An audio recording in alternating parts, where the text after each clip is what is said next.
I began my pre-doctoral internship at the Federal Correctional Institution of Dublin. In order to work there, I moved to an apartment that my parents helped me find in San Ramon, California. Living in San Ramon was a fun experience. I attended a local church that was recommended by the couple I was renting from. I enjoyed attending that church and eventually joined.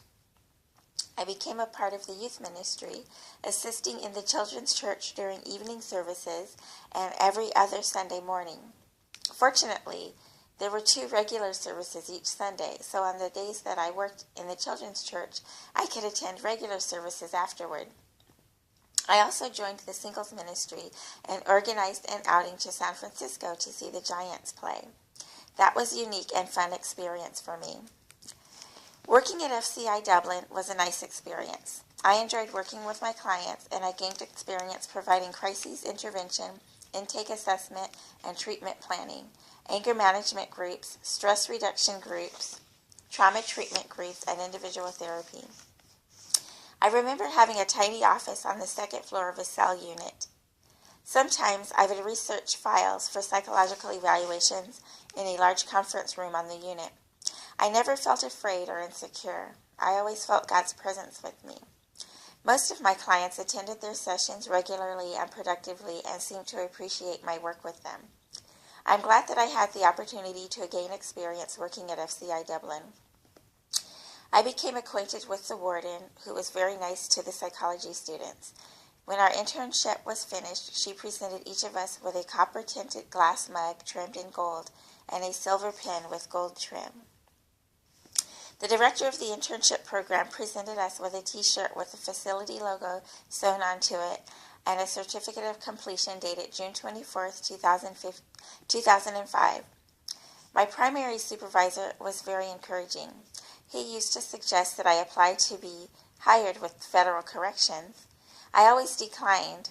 One of the main reasons was that I didn't want to combine my psychology career with becoming a police officer, learn to use weapons, or search clients, but I always appreciated being asked.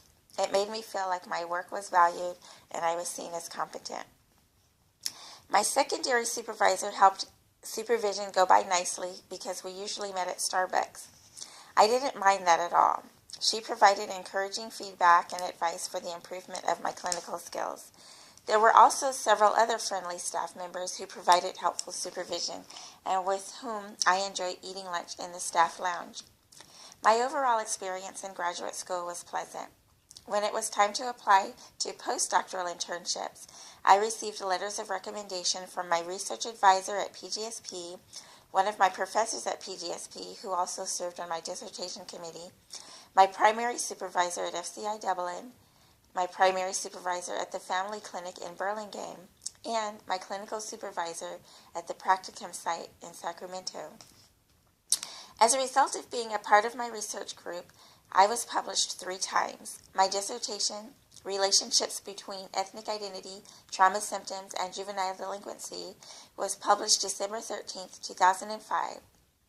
In 2007, I contributed to an article, The Role of Ethnic Identity in the Relationship of Race-Related Stress to PTSD Symptoms Among Young Adults, in the Journal of Trauma and Dissociation, Volume 9, pages 91 through 105. In 2008, my article, Relationships of Ethnicity, Ethnic Identity, and Trauma Symptoms to Delinquency, was published in the Journal of Loss and Trauma, Volume 13, pages 395 through 405.